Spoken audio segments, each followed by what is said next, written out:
Hello friends, ಇವತ್ತಿನ ಸಂಚಿಕೆಯಲ್ಲಿ ಏನಾಯಿತು ಅಂತ ನೋಡ್ಕೊಂಡು ಬರೋಣ ಬನ್ನಿ. ಅಮೂಲ್ಯ ಈಚೆ ಮಗುನ ನೋಡ್ಕೊಳ್ಳೋಕ್ಕೆ ಬಂದಿರ್ತಾಳೆ. ಮಗುಗೆ ಹೋಮ್ವರ್ಕ್ ಮಾಡಿಸ್ತಾ ಎಷ್ಟು ಪಾಪಚ್ಚಿ ಇವಳನ್ನ ನೋಡ್ಕೊಳ್ಳೋದು ಎಷ್ಟು ಈಜಿ, ಯಾಕೆಲ್ಲರೂ ಬಿಟ್ಟು ಹೋಗ್ತಿದ್ರು, ಅವರಿಗೆಲ್ಲ ನಂತರ ಒಳ್ಳೆ ಮನಸ್ಸಿರಲಿಲ್ಲ ಅನಿಸುತ್ತೆ ಅಂತಾಳೆ. ಆಗ ಮೇಡಮ್ ಫೋನ್ ಮಾಡ್ತಾರೆ. ಹಲೋ ಮೇಮಿ ಅಂತಾಳೆ ಅಮೂಲ್ಯ. ಹಲೋ ಅಮೂಲ್ಯ, ಬೇಬಿ ಏನು ಮಾಡ್ತಿದ್ದಾಳೆ, ಅಳ್ತಿದ್ದಾಳ ಅಂತಾರೆ. ಚೇಚೆ ಇಲ್ಲ ಮೇಡಮ್, ಡ್ರಾಯಿಂಗ್ ಮಾಡ್ತಿದ್ದಾಳೆ ಅಂತಾಳೆ ಅಮೂಲ್ಯ. ಹೌದು, ಏನು ಪ್ರಾಬ್ಲಮ್ ಇಲ್ಲ ತಾನೇ ಅಂತಾರೆ ಮೇಡಮ್. ಚೇಚೆ ಇಲ್ಲ ಮೇಡಮ್, ನಾನು ನಿನ್ನೆ ಹೇಳಿದ್ನಲ್ಲ, ದೇವ್ರಂಥ ಮಗು ಇದು, ಸ್ವಲ್ಪ ಹಠನೂ ಮಾಡ್ತಿಲ್ಲ, ಆರಾಮಾಗಿ ನೋಡ್ಕೊತಿದ್ದೀನಿ ಅಂತಾಳೆ ಅಮೂಲ್ಯ. ಹಾಂ ಅಮೂಲ್ಯ, ಇನ್ನೊಂದು ವಿಷಯ, ನಮ್ಮ ಬೇಬಿ ಚಾಕ್ಲೇಟ್ ಬೇಕು ಅಂತ ತುಂಬ ಹಠ ಮಾಡ್ತಾಳೆ, ಅವಳಿಗೆ ಚಾಕ್ಲೇಟ್ ಮಾತ್ರ ಕೊಡೋಕೆ ಹೋಗಬೇಡಿ, ನಾನು ಮನೆಯಲ್ಲೇ ಕೇಕ್ ಪ್ರಿಪೇರ್ ಮಾಡಿದ್ದೀನಿ, ಫ್ರಿಜ್ಜಲ್ಲಿ ಇಟ್ಟಿದ್ದೀನಿ, ನೀವು ಅವಳಿಗೆ ಒಂದು ಪೀಸ್ ಕೇಕ್ ತಿನ್ನಿಸ್ಬಿಟ್ಟು ಊಟ ಮಾಡಿಸಿ ಮಲಗಿಸಿ, ಓಕೆನಾ ಅಂತಾರೆ ಮೇಡಮ್. ಓಕೆ ಮೇಡಮ್ ಅಂತ ಕಾಲ್ ಕಟ್ ಮಾಡಿ ಆಚೆ ನೋಡಿದರೆ ಮಗು ಇರಲ್ಲ. ಅಯ್ಯೋ ಬೇಬಿ ಎಲ್ಲೋದ್ಲು, ಬೇಬಿ ಅಂತ ಹುಡುಕ್ತಾಳೆ ಅಮೂಲ್ಯ. ಅವಳು ಈಚೆ ಚಾಕ್ಲೇಟ್ ತಿಂತ ನಿಂತಿರ್ತಾಳೆ. ಕಳ್ಳಿ, ಅಮ್ಮ ಹೇಳಿದಾರಲ್ಲವ ಚಾಕ್ಲೇಟ್ ತಿನ್ನಬಾರ್ದು ಅಂತ, ಕುಡಿಲಿ ಅಂತಾಳೆ ಅಮೂಲ್ಯ. ಆಗ ಜೋರಾಗಿ ಕಿರ್ಚ್ಕೋತಾಳೆ ಬೇಬಿ. ಅಮೂಲ್ಯ ಕಿವಿ ಮುಚ್ಕೋತಾಳೆ. ಈಚೆ ಬೇಬಿ ಸೋಫಾ ಮೇಲೆ ಕೂತ್ಕೋತಾಳೆ. ಕೇಕನ್ನು ತಂದು ಮಮ್ಮಿ ಮಾಡಿದ್ದು ನಾನು ನಿನಗೆ ಹಾಕ್ಕೊಡ್ಲಾ ಅಂತ ಅಮೂಲ್ಯ ಕೊಡುವಾಗ ಕೇಕನ್ನು ಅಮೂಲ್ಯ ಮುಖಕ್ಕೆ ಹಾಕ್ತಾಳೆ ಬೇಬಿ. ಈಚೆ ಮೀನಾ ರೋಡಲ್ಲಿ ನಿಂತ್ಕೊಂಡು ಅಳ್ತಾ ಅಲ್ಲೇ ಕುಸಿದು ಕೂರ್ತಾಳೆ. ಕೇಶವ ಅವಳನ್ನು ನಿಲ್ಲಿಸಿ, ಮೀನಾ ಪ್ಲೀಸ್ ಅಳಬೇಡ ಕಣೆ, ಪ್ಲೀಸ್, ನನ್ನ ಮುದ್ದು ಅಲ್ವಾ, ಬಂಗಾರಿ ಅಲ್ವಾ, ಕಣ್ಣೀರು ಒರೆಸ್ಕೊ, ಅಳಬೇಡ ಕಣೆ ಅಂತಾನೆ. ಕೇಶವ, ಅವರು ನನ್ನ ಅಪ್ಪ ಅಮ್ಮ ಕಣೋ, ಅವರು ಇಷ್ಟು ದ್ವೇಷ ಮಾಡ್ತಿದ್ದಾರಲ್ಲೋ, ಅಲ್ಲ ಪ್ರೀತಿಸಿ ಮದುವೆ ಆಗಬೇಡಿ ಅಂತ ಹೇಳ್ತಿದ್ದ ಮಾವನೇ ನಮ್ಮಿಬ್ಬರು ಮದುವೆನ ಒಪ್ಕೊಂಡು ನನ್ನ ಬಾಯಿ ತುಂಬ ಮಗಳೇ ಅಂತ ಮಾತಾಡಿಸ್ತಾರೆ ಕೇಶವ. ಆದರೆ ನನ್ನ ಹೆತ್ತ ಅಪ್ಪ ಅಮ್ಮ ನನ್ನ ಮುಖ ನೋಡೋದಕ್ಕೂ ಅವರಿಗೆ ಇಷ್ಟ ಇಲ್ಲ ಕೇಶವ, ಅಂಥ ತಪ್ಪು ನಾನೇನೋ ಮಾಡಿದ್ದೀನಿ ಅಂತಾಳೆ ಮೀನಾ. ಅಳಬೇಡ ಕಣೆ, ಯಾವ ಅಪ್ಪ ಅಮ್ಮನೂ ಮಕ್ಕಳನ್ನ ದ್ವೇಷ ಮಾಡಲ್ಲ, ಕೋಪ ಬಂದಿರುತ್ತಷ್ಟೇ, ಕೋಪದಲ್ಲಿ ಹಾಗೆ ಮಾತಾಡಿರ್ತಾರೆ ನೋಡು, ಒಂದಲ್ಲ ಒಂದಿನ ಈ ಕೋಪ ಹೋಗೇ ಹೋಗುತ್ತೆ, ನೀನು ತಪ್ಪು ಮಾಡಿಲ್ಲ ಅಂತ ಗೊತ್ತಾಗುತ್ತೆ, ಆವಾಗ ಅವರೇ ನಮ್ಮನ್ನು ಹುಡ್ಕೊಂಡು ಬರ್ತಾರೆ, ಕಾಯಬೇಕಷ್ಟೆ ಅಂತಾನೆ ಕೇಶವ. ನನಗೆ ಆ ನಂಬಿಕೆನೇ ಇಲ್ಲ ಕೇಶವ, ಇವತ್ತಿನವರೆಗೂ ಇತ್ತು, ಇವತ್ತು ನನ್ನ ಕತ್ತು ಹಿಡಿದು ಆಚೆ ತಬ್ಬಲ್ಲ ಅಂದ್ಕೊಂಡೆ, ಆದರೆ ಅದೇ ತರಹ ಅಲ್ವಾ ಆಗಿದ್ದು, ಇನ್ಯಾವ ಭರವಸೆ ಇಟ್ಕೊಳ್ಳಿ ಕೇಶವ, ಯಾವ ಭರವಸೆ ಇಟ್ಕೊಳ್ಳಿ ಅಂತಾಳೆ ಮೀನಾ. ನೀನೇನೂ ಚಿಂತೆ ಮಾಡಬೇಡ ಮೀನಾ, ಪ್ರಕೃತಿ ಬದಲಾದ ಹಾಗೆ ಮನುಷ್ಯನ ಮನಸ್ಸು ಬದಲಾಗತ್ತೆ ಅಂತ ನೀನೇ ಅಲ್ವಾ ಹೇಳಿದ್ದು, ಈ ವಿಷಯದಲ್ಲೂ ಹಾಗೆ ಆಗುತ್ತೆ ಅಂತ ನಂಬಿಕೆ ಇಡೋಣ, ಈಗ ಕಣ್ಣೀರು ಒರೆಸ್ಕೊ. ಸಾರಿ ಮೀನಾ, ಏನೋ ಮ್ಯಾಜಿಕ್ ಆಗುತ್ತೆ ಅಂತ ಇಲ್ಲಿ ಕರ್ಕೊಂಡು ಬಂದು ಈ ಥರ ಆಗೋದಕ್ಕೆ ನಾನೇ ಕಾರಣ ಆಗಿಬಿಟ್ಟೆ ಅಂತಾನೆ ಕೇಶವ. ಹೋಗಲಿ ಬಿಡು ಕೇಶವ ಅಂತಾಳೆ ಮೀನಾ. ನೋಡು, ಇವತ್ತು ಇದ್ದ ಹಾಗೆ ನಾಳೆ ಇರಲ್ಲ, ನಾಳೆ ದಿನ ಚೇಂಜ್ ಆಗುತ್ತೆ, ನಮಗೂ ದಿನ ಬರುತ್ತೆ, ಅಲ್ಲಿವರೆಗೆ ಕಾಯೋಣ ಪ್ಲೀಸ್ ಕಣೆ ಅಂತಾನೆ ಕೇಶವ. ಈಚೆ ಅಮೂಲ್ಯ ಬೇಬಿನ ಮಲಗಿಸ್ಬೇಕು ಅಂತ ಬೆಡ್ಶೀಟ್ ಎಳೆಯೋದ್ರೊಳಗೆ ಬೇಬಿ ಅಲ್ಲಿರಲ್ಲ. ಬೇಬಿ ಅಂತ ಅಮೂಲ್ಯ ಓಡಿ ಬಂದರೆ ಅಮೂಲ್ಯನ ಆಟ ಆಡ್ಸುತ್ತೆ. ಅಮೂಲ್ಯ ಜಾರಿ ಬೀಳ್ತಾಳೆ, ನೋವಿಂದ ಕಾಲನ್ನು ಉಜ್ಕೋತಾಳೆ. ಬೇಬಿನ ಹಿಡಿಯೋಕ್ಕೆ ನೋಡಿ ಅಮೂಲ್ಯಂಗೆ ಸುಸ್ತಾಗುತ್ತೆ. ಬೇಬಿ ಅಂದರೆ ಅವಳು ಕಿಚನಲ್ಲಿ ಮೇಲ್ಗಡೆ ನಿಂತ್ಕೊತಾಳೆ. ಏನು ಮಾಡ್ತೀಯಾ, ಇಳಿ ಕೆಳಗೆ ಅಂತಾಳೆ ಅಮೂಲ್ಯ. ನಿನಗೆ ಒಂದು ಸರ್ಪ್ರೈಸ್ ಇದೆ, ಆ ಕಡೆ ತಿರುಗು ಹೇಳ್ತೀನಿ ಅಂತಾಳೆ ಬೇಬಿ. ಅಮೂಲ್ಯ ತಿರ್ಕೊಂಡಾಗ ಅವಳ ತಲೆ ಮೇಲೆ ಹಿಟ್ಟಿನ ಡಬ್ಬನ ಸುರಿದು ಅವಳ ಮುಖಕ್ಕೆ ಡಬ್ಬನ ಹಾಕಿಬಿಡ್ತಾಳೆ. ಅಮೂಲ್ಯ ಸಿಟ್ಟಿಂದ ಬೇಬಿನ ನೋಡ್ತಾಳೆ. ಈಚೆ ಕೇಶವ ಒಂದು ಕಡೆ ಕೂತಿರ್ತಾನೆ. ಆಗ ವಲ್ಲಭ ಸೈಕಲ್ನಲ್ಲಿ ಬಂದು, ಏನೋ ಮಾತಾಡಬೇಕು ಅಂತಂದೆ, ಏನು ಇಷ್ಟೊಂದು ವರಿ ಮಾಡ್ಕೊಂಡಿದ್ಯಾ, ಮತ್ತು ಅಪ್ಪನ ಮಧ್ಯೆ ನಿನ್ನ ಮಧ್ಯೆ ಏನಾದರೂ ಅಂತ ವಲ್ಲಭ ಹೇಳುವಾಗ, ಆಗೆಲ್ಲ ಏನೂ ಇಲ್ಲ ಕಣೋ, ಇವತ್ತು ಮೀನಾ ಅಪ್ಪ ಅಮ್ಮನ ಮೀಟ್ ಮಾಡೋದಕ್ಕೆ ನಾನು ಮೀನಾ ಹೋಗಿದ್ವಿ ಅಂತ ಅಲ್ಲಿ ನಡೆದಿರೋದನ್ನು ಕೇಶವ ಹೇಳ್ತಾನೆ. ಪಾಪ ಕಣೋ ಮೀನಾ, ಅವಳ ಅಪ್ಪ ಅಮ್ಮ ಮೀನಾ ಹತ್ರ ಮೊದಲಿನ ಥರ ಮಾತಾಡ್ತಾನೆ ಇಲ್ಲ, ಅದಕ್ಕೆ ಅವಳು ತುಂಬ ಬೇಜಾರು ಮಾಡ್ಕೊಂಡಿದ್ದಾಳೆ, ಅವಳನ್ನು ಹೇಗಾದರೂ ಮಾಡಿ ಖುಷಿಪಡಿಸ್ಬೇಕು ಕಣೋ, ಅದಕ್ಕೆ ಒಂದು ನಿರ್ಧಾರ ಮಾಡಿದ್ದೀನಿ ಅಂತಾನೆ ಕೇಶವ. ಏನಣ್ಣ ಅದು ಅಂತಾನೆ ವಲ್ಲಭ. ನಾನು ಗೌರ್ಮೆಂಟ್ ಕೆಲಸಕ್ಕೆ ಸೇರ್ಕೋಬೇಕು ಅಂತಿದ್ದೀನಿ ಅಂತಾನೆ ಕೇಶವ. ಅಣ್ಣ, ಗೌರ್ಮೆಂಟ್ ಕೆಲಸನ ಕ್ಲಿಯರಾಗಿ ಹೇಳು, ನೀನು ಗೌರ್ಮೆಂಟ್ ಕೆಲಸ ಮಾಡೋರನ್ನ ನೋಡಬೇಕು ಅಂತಿದ್ಯಾ, ಗೌರ್ಮೆಂಟ್ ಕೆಲಸನೇ ಮಾಡಬೇಕು ಅಂತಿದ್ಯಾ ಅಂತಾನೆ ವಲ್ಲಭ. ನೀನು ತಮಾಷೆ ಮಾಡೋದನ್ನು ನಿಲ್ಲಿಸ್ತೀಯಾ, ನಾನು ಸೀರಿಯಸ್ ಆಗಿ ಹೇಳ್ತಿದ್ದೀನಿ, ನಾನು ಗೌರ್ಮೆಂಟ್ ಕೆಲಸಕ್ಕೆ ಸೇರ್ಕೋಬೇಕು ಅಂತಿದ್ದೀನಿ. ಮಾವ ಮೀನಾಗೆ ಹಾಗೆ ಹೇಳಿದ್ದು ನನಗೆ ತುಂಬ ಹರ್ಟ್ ಆಗಿದೆ ಕಣೋ, ಅದಕ್ಕೆ ನಾನು ಗೌರ್ಮೆಂಟ್ ಕೆಲಸ ಸೇರಿ ಅವ್ರ ಮುಂದೆ ನಿಂತ್ಕೋಬೇಕು ಅಂತಿದ್ದೀನಿ. ನಾನು ಕಷ್ಟಪಟ್ಟು BBM ಪಾಸ್ ಮಾಡಿದ್ದೀನಿ, ಓದಿದ್ದಕ್ಕೆ ತಕ್ಕನ ಹಾಗೆ ಯಾವುದಾದ್ರೂ ಗೌರ್ಮೆಂಟ್ ಕೆಲಸ ಸಿಗುತ್ತಲ್ವಾ, ಅದಕ್ಕೆ ಸಂಬಂಧಪಟ್ಟ ಹಾಗೆ ಯಾವುದಾದ್ರೂ ಎಕ್ಸಾಮ್ ಇದ್ದರೆ ಬರಿತೀನಿ, ಒಟ್ಟಿನಲ್ಲಿ ನಾನು ಗೌರ್ಮೆಂಟ್ ಕೆಲಸಕ್ಕೆ ಸೇರ್ತೀನಿ ಅಂತಾನೆ ಕೇಶವ. ಅಣ್ಣ ಸೂಪರ್ ಅಣ್ಣ, ನೀನು ಈ ವಿಷನ್ ಸಕ್ಸಸ್ ಆಗಲಿ, ನನ್ನಿಂದ ಏನು ಹೆಲ್ಪ್ ಬೇಕಿದ್ರೂ ಮಾಡ್ತೀನಿ ಅಂತಾನೆ ವಲ್ಲಭ. ಹೆಲ್ಪ್ ಎಲ್ಲ ಬೇಡ ಕಣೋ, ನಿನ್ನಿಂದ ಹೇಳಬೇಕು ಅಂತ ಅನ್ನಿಸ್ತು, ಹೇಳ್ಕೊಂಡೆ. ಆ ಥರ ಹೆಲ್ಪ್ ಮಾಡಬೇಕು ಅಂದರೆ ಈ ವಿಷಯನ ಯಾರ ಹತ್ರನೂ ಹೇಳಬೇಡ, ಯಾಕಂದರೆ ನಾನು ಮೀನಾಗೆ ಸರ್ಪ್ರೈಸ್ ಕೊಡಬೇಕು ಅಂತಿದ್ದೀನಿ, ಸರಿನಾ ಅಂತಾನೆ ಕೇಶವ. ಅಣ್ಣ ನಾನು ಯಾರ ಹತ್ರ ಹೇಳ್ತೀನಿ, ಅಪ್ಪನ ಹತ್ರ ಮಾತಾಡಲ್ಲ, ಹೇಳಲ್ಲ, ಅಮ್ಮನ ಹತ್ರ ಯಾಕೆ ಹೇಳಲಿ, ಡೋಂಟ್ ವರಿ ಅಂತಾನೆ ವಲ್ಲಭ. ಅವರಿಗೆಲ್ಲ ನೀನು ಹೇಳಲ್ಲ ಅಂತ ನನಗೆ ಗೊತ್ತು, ಆದರೆ ಅಮೂಲ್ಯ ಅವಳ ಹತ್ರ ನೀನು ಹೇಳ್ಬಿಡ್ತೀಯ. ಮೊದಲೇ ಹೆಂಗಸ್ರ ಬಾಯಿ ನಿಲ್ಲಲ್ಲ, ಅದಕ್ಕೆ ನಿನ್ನ ಹೆಂಡತಿ ಹತ್ರ ಹೇಳ್ಬೇಡ. ಆಮೇಲೆ ಅಮೂಲ್ಯ ಗೊತ್ತಲ್ಲ ನಿನಗೆ, ಮೀನಾ ಹತ್ರ ಏನು ಮುಚ್ಚಿಡಲ್ಲ. ಮೀನಾ ಹತ್ರ ಹೋಗಿ ಎಲ್ಲ ವಿಷಯ ಹೇಳ್ಬಿಡ್ತಾಳೆ. ಅದಕ್ಕೆ ನೀನು ಹೋಗಿ ನಿನ್ನ ಹೆಂಡತಿ ಹತ್ರ ಯಾವ ವಿಷಯನೂ ಹೇಳಬಾರ್ದು, ಸರಿನಾ ಅಂತಾನೆ ಕೇಶವ. ಈಚೆ ವೀಣಾ ರೂಮಲ್ಲಿ ಪ್ರಿಯಾ ಹತ್ರ, ಮಿಜಿ ಯಾವಾಗಲೂ ಮಿಜಿ ಅಂತಿದ್ಯಲೆ, ಇವಾಗ ಏನಾಯಿತು, ಅಳಿಂದ್ರ ಜೊತೆ ಏನಾದರೂ ಸಮಸ್ಯೆನಾ ಅಂತಾರೆ. ಅಮ್ಮ ನಿನಗೆ ಎಲ್ಲ ಗೊತ್ತಿದ್ದು ಈ ಥರ ಕೇಳ್ತೀಯಲ್ಲ, ನಮ್ಮ ಯಜಮಾನರು ನನ್ನ ಭಾವನೆಗಳಿಗೆ ಬೆಲೆನೇ ಕೊಡ್ತಿಲ್ಲ ಗೊತ್ತಾ ಅಂತಾಳೆ ಪ್ರಿಯಾ. ಅಯ್ಯಯ್ಯೋ ಯಾಕೆ ಈ ಥರ ಪದ ಎಲ್ಲ ಉಪಯೋಗಿಸ್ತೀಯಾ ಅಂತಾಳೆ ವೀಣಾ. ಅಯ್ಯೋ ಅಮ್ಮ, ನಾನು ಹೇಳೋದನ್ನು ಸ್ವಲ್ಪ ಸೀರಿಯಸ್ ಆಗಿ ಕೇಳು. ಅವರಿಗೆ ಯಾವಾಗಲೂ ಅವ್ರ ತಮ್ಮಂದಿರದ್ದೇ ಚಿಂತೆ. ಒಬ್ಬ ಬೈಕ್ ಕಳ್ಕೊಂಡ, ಇನ್ನೊಬ್ಬ ಅಪ್ಪನ ಹತ್ರ ಬೈಸ್ಕೊಂಡ, ಯಾವಾಗ ನೋಡಿದ್ರು ಅಯ್ಯೋ ಪಾಪ ಅಂತಿರ್ತಾರೆ. ನಾನು ನಿನ್ನೆ ಅವರಿಗೆ ಕೆಲಸ ಹೇಳಿದ್ದೆ ಅಮ್ಮ, ಅಮೂಲ್ಯಂಗೆ ಹೋಗಿ ಬುದ್ಧಿ ಹೇಳಿ, ಅವಳು ಯಾಕೋ ತುಂಬ ಮಾತಾಡ್ತಿದ್ದಾಳೆ ಅಂತ. ಆದರೆ ಇವತ್ತು ಅದ್ರ ಬಗ್ಗೆ ಸುದ್ದಿನೇ ಇಲ್ಲ ಗೊತ್ತಾ ಅಂತಾಳೆ ಪ್ರಿಯಾ. ಅಳೇಂದ್ರು ಇವಾಗ ಲಗಾಮ್ ಇಲ್ಲದೆ ಇರೋ ಕುದುರೆ ಥರ ಆಗಿಬಿಟ್ಟಿದ್ದಾರೆ ಕಣೆ. ಜೊತೆಗೆ ಕಣ್ಣು ಬೇರೆ ಕಟ್ಟಿಲ್ಲ. ಈ ಕಣ್ಣು ಬಿಚ್ಚಿರೋ ಕುದುರೆ ಏನು ಮಾಡುತ್ತೆ ಹೇಳು, ಎಲ್ಲ ಕಡೆ ಏನೇನು ಕಾಣುತ್ತೋ ಎಲ್ಲ ನೋಡ್ತಾ ಇರುತ್ತೆ, ಎಲ್ಲ ಕಡೆನೂ ಹೋಗ್ತಾ ಇರುತ್ತೆ. ಅದಕ್ಕೆ ಕುದುರೆಗಳಿಗೆ ಕಣ್ಣು ಕೊಟ್ಟೋದು, ಅವ್ರ ಫೋಕಸ್ ಒಂದೇ ಕಡೆ ಇರಲಿ ಅಂತ.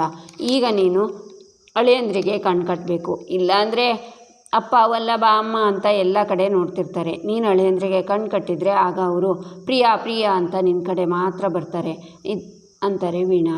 ಅಮ್ಮ ಹೇಗೆ ಮಾಡೋದಮ್ಮ ಇದನ್ನೆಲ್ಲ ಅಂತಾಳೆ ಪ್ರಿಯಾ. ಒಂದು ಕೆಲಸ ಮಾಡು, ಹನಿಮೂನಿಗೆ ಹೋಗ್ತಿರಲ್ಲ, ಅಲ್ಲೇ ನಿನಗೆಲ್ಲ ಗೊತ್ತಾಗುತ್ತೆ.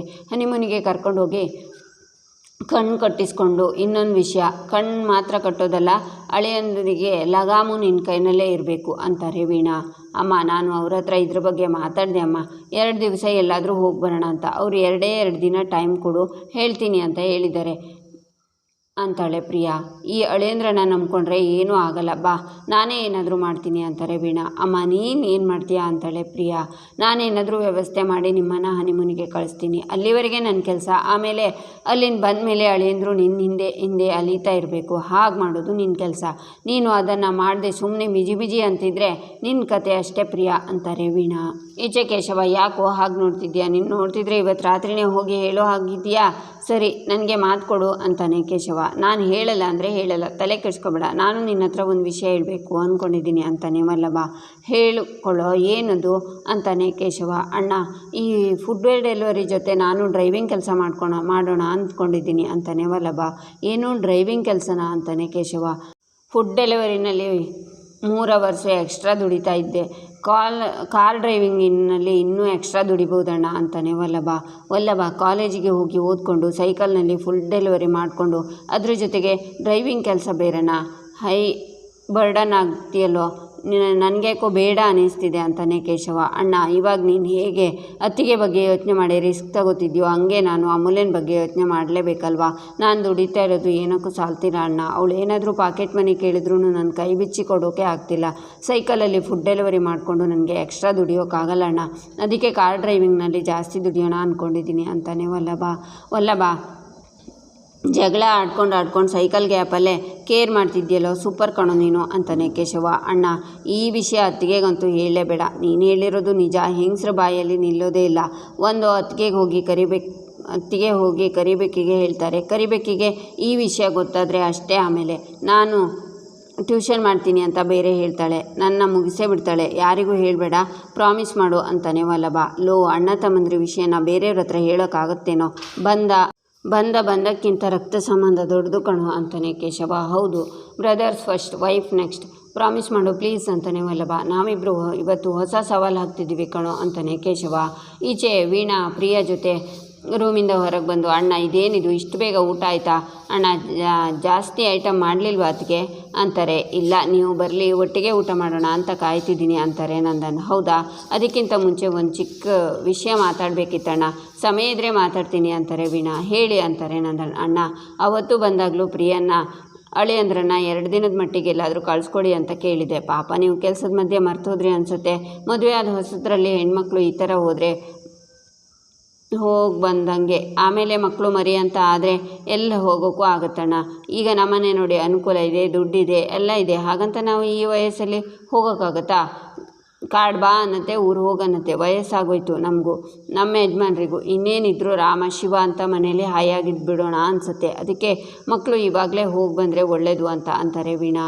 ಬೀಗ್ರೆ, ಇದ್ರ ಬಗ್ಗೆ ನಾನಾಗಲೇ ಯೋಚನೆ ಮಾಡಿದ್ದೀನಿ. ಗಿರಿಜಾ ಹತ್ರನೂ ಮಾತಾಡಿದ್ದೀನಿ, ಮಾಧವ ಪ್ರಿಯ ಹತ್ರ ಮಾತಾಡಿ ಯಾವಾಗ ಅಂತ ಆದಷ್ಟು ಬೇಗ ತೀರ್ಮಾನ ಮಾಡ್ತೀವಿ ಅಂತಾರೆ ನಂದನ್. ಪ್ರತಿ ಸಲ ಹೀಗೆ ಏನಾದರೂ ಹೇಳಿ ತಪ್ಪಿಸ್ಕೋತಾರೆ, ಆದರೆ ಈ ಸಲ ನಾನು ಬಿಡಲ್ಲ ಅಂತ ವೀಣಾ ಯೋಚನೆ ಮಾಡಿ. ಅಣ್ಣ, ನಿಮಗೆ ಆಲೋಚನೆ ಇದ್ದರೆ ಒಳ್ಳೆಯದು, ಆದರೆ ದುಡ್ಡಿನ ವಿಷಯದಲ್ಲಿ ಏನಾದರೂ ಸಮಸ್ಯೆ ಇದ್ದು ನೀವು ಅದಕ್ಕೆ ಹಿಂದೇಟು ಹಾಕ್ತಿದ್ರೆ ದಯವಿಟ್ಟು ಸಂಕೋಚ ಪಡ್ಕೋಬೇಡಿ. ಅಯ್ಯೋ ಅಣ್ಣ, ನಮ್ಗಳ ಮಧ್ಯೆ ನಿಮಗೇನು ಸಂಕೋಚ? ನಮಗೆ ಕಷ್ಟ ಆದರೆ ಪರವಾಗಿಲ್ಲ.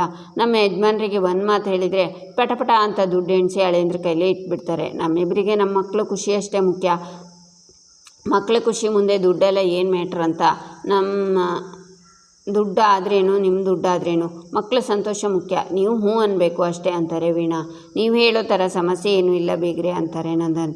ದುಡ್ಡಿನ ಸಮಸ್ಯೆ ಅಂತ ಯಾರು ಹೇಳಿದರು ವೀಣಾ ಅವರೇ? ನಿಮಗೆ ಗೊತ್ತು, ಮದುವೆ ಸಮಯದಲ್ಲಿ ಮಾಧವನ ಕಾಲಿಗೆ ಏಟಾಯಿತು. ಆವಾಗ ಅವನು ರಜಾ ತಗೊಂಡಿದ್ನಲ್ಲ, ಅದಕ್ಕೆ ಅವನು ಇವಾಗ ಇಲ್ಲ ಅಂತ ಬಿಡುವಿದಾನ ಅಂತ ಕೇಳಿ ನಾವೇ ಅವನ ಹತ್ರ ಮಾತಾಡ್ತೀವಿ.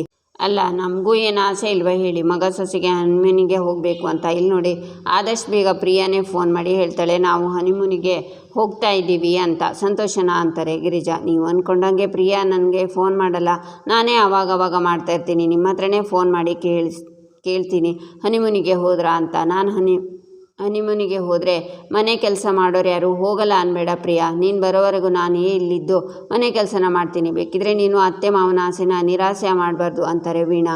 ಸರಿ, ಊಟ ಮಾಡೋಣ ಬನ್ನಿ ಅಂತಾರೆ ಗಿರಿಜಾ. ನೀವು ಊಟ ಮಾಡಿ, ನಾನು ಬರ್ತೀನಿ ಅಂತ ಹೋಗ್ತಾರೆ ವೀಣಾ. ಈಚೆ ಕಿಚನ್ನಲ್ಲಿ ಮೀನಾ ಇರುವಾಗ ಅಮೂಲ್ಯ ಅಮ್ಮ ಅಂತ ಬರ್ತಾಳೆ. ಓಹೋ, ಬರಬೇಕು, ಕೇರ್ ಟೇಕರ್ ಅವರು. ಫಸ್ಟ್ ಡೇ ಕೆಲಸ ಹೇಗಿತ್ತು? ಸೂಪರ್ ಆಗಿತ್ತಾ ಅಂತಾಳೆ ಮೀನಾ. ಅಯ್ಯೋ ಅಕ್ಕ, ಯಾಕಾದರೂ ಕೇಳ್ತೀರಾ? ಇಷ್ಟೊಂದು ಹಿಂಸೆ ಕೊಟ್ಟರೆ ಯಾರು ಬರ್ತಾರಕ್ಕ? ಅಯ್ಯೋ, ನನ್ನ ಸೊಂಟ ಎಲ್ಲ ಬಿದ್ದೋಯ್ತು. ಅದು ಮಗುನ ದೇವ್ರ ಥರ ಇರುತ್ತೆ ಅಂದ್ಕೊಂಡ್ರೆ ನನ್ನನ್ನೇ ದೇವ್ರ ಪಾದಕ್ಕೆ ಸೇರಿಸೋ ಲೆವೆಲ್ಗೆ ಇದೆ ಆ ಮಗು ಅಂತಾಳೆ ಅಮೂಲ್ಯ. ಏನಮ್ಮ, ಒಂದೇ ದಿನಕ್ಕೆ ಇಷ್ಟೊಂದು ಸುಸ್ತಾಗಿದೆಯಾ? ಆ ಮಗು ಅಷ್ಟೊಂದು ಹಠ ಮಾಡ್ತಾ ಅಂತಾಳೆ ಮೀನಾ. ಆಗ ಅಮೂಲ್ಯ ಮಗು ಮಾಡಿದ್ದನ್ನೆಲ್ಲ ಹೇಳ್ತಾಳೆ. ಆ ಮಗು ಅಷ್ಟೊಂದು ಕಾಟ ಕೊಡ್ತಾ? ನನಗೆ ಕೇಳ್ತಿದ್ರೆ ಎಷ್ಟು ನಗು ಬರ್ತಿದೆ ಗೊತ್ತಾ? ಈಗ ಏನು ಮಾಡ್ತೀಯಾ? ನಾಳೆನೂ ಹೋಗ್ತೀಯಾ ಅಂತಾಳೆ ಮೀನಾ. ನಾಳೆ ನಾನೇನಾದರೂ ಹೋದರೆ ಅಷ್ಟೇ, ಮತ್ತೆ ಆಮೇಲೆ ನೀವೇ ನನ್ನ ನೋಡೋಕ್ಕೆ ಬ್ರೆಡ್ಡು ಹಣ್ಣು ಎಲ್ಲ ತೊಗೊಂಡು ಹಾಸ್ಪಿಟ್ಲಿಗೆ ಬರಬೇಕಾಗತ್ತೆ ಅಂತಾಳೆ ಅಮೂಲ್ಯ. ನಾನು ಸುನಾಮಿನೇ ಅಡ್ಡ ಬಂದರು ಕೆಲ್ಸಕ್ಕೆ ಹೋಗ್ತೀನಿ ಅಂತಿದ್ರು, ಆದರೆ ಇವಾಗ ನಾಳೆಯಿಂದ ಹೋಗಲ್ಲ ಅಂತಿದ್ದಾರೆ ಒಬ್ಬರು. ಅಮ್ಮೋ, ಯಾಕೆ ಅಳ್ತಿದ್ಯಾ? ನಾನು ತಮಾಷೆ ಮಾಡಿದೆ. ನಿನಗೆ ಆ ಕೆಲಸ ಇಷ್ಟ ಇಲ್ಲ ಅಂದರೆ ಹೋಗಬೇಡ, ಏನು ಪರವಾಗಿಲ್ಲ. ಏನು ಗೊತ್ತಾ ಅಮ್ಮೋ, ನೀನು ಒಂದು ಚಿಕ್ಕ ಮಗು ಕಣೆ, ಮಗು ಇನ್ನೊಂದು ಮಗುನ ನೋಡ್ಕೊಳ್ಳೋಕ್ಕಾಗತ್ತಾ ಹೇಳು? ಆ ಕೆಲಸ ಬಿಟ್ಬಿಡು ಅಂತಾಳೆ ಮೀನಾ. ಅಕ್ಕ, ಈ ಕೆಲಸ ಮಾಡ್ತೀನಿ, ಆದರೆ ಬಿಡ್ತೀನಿ. ನನ್ನ ಕೈಲಿ ಸುಮ್ಮನೆ ಕೂರೋಕ್ಕಾಗಲ್ಲ. ಯಾವ ಕೆಲಸನಾದರೂ ಮಾಡ್ತೀನಿ ಅಂತ ಜೋಶಲ್ಲಿ ಹೋದೆ, ನನ್ನ ಕೈಲಿ ಆಗಲ್ಲ ಅಕ್ಕ ಅಂತ ಅಳ್ತಾ ಅಮೂಲ್ಯ ಹೋಗ್ತಾಳೆ. ಪಾಪ ಮದುವೆಗೂ ಮುಂಚೆ ಆ ಮನೇಲಿ ರಾಣಿ ಥರ ಇದ್ಲು, ಆದರೆ ಈಗ ಇಂಥ ಪರಿಸ್ಥಿತಿ ಬಂದಿದೆ. ದೇವರೇ, ಅವಳಿಗೆ ನೀನೇ ಪರಿಹಾರ ಕೊಡಬೇಕು ಅಂತಾಳೆ ಮೀನಾ. ಇಲ್ಲಿಗೆ ಈ ಸಂಚಿಕೆ ಮುಕ್ತಾಯವಾಗುತ್ತೆ. ಮುಂದಿನ ಸಂಚಿಕೆಗಾಗಿ ನಮ್ಮ ಚಾನಲನ್ನು ನೋಡಿ ಸಬ್ಸ್ಕ್ರೈಬ್ ಮಾಡಿ, ಲೈಕ್ ಮಾಡಿ, ಸಪೋರ್ಟ್ ಮಾಡೋದನ್ನು ಮರಿಬೇಡಿ.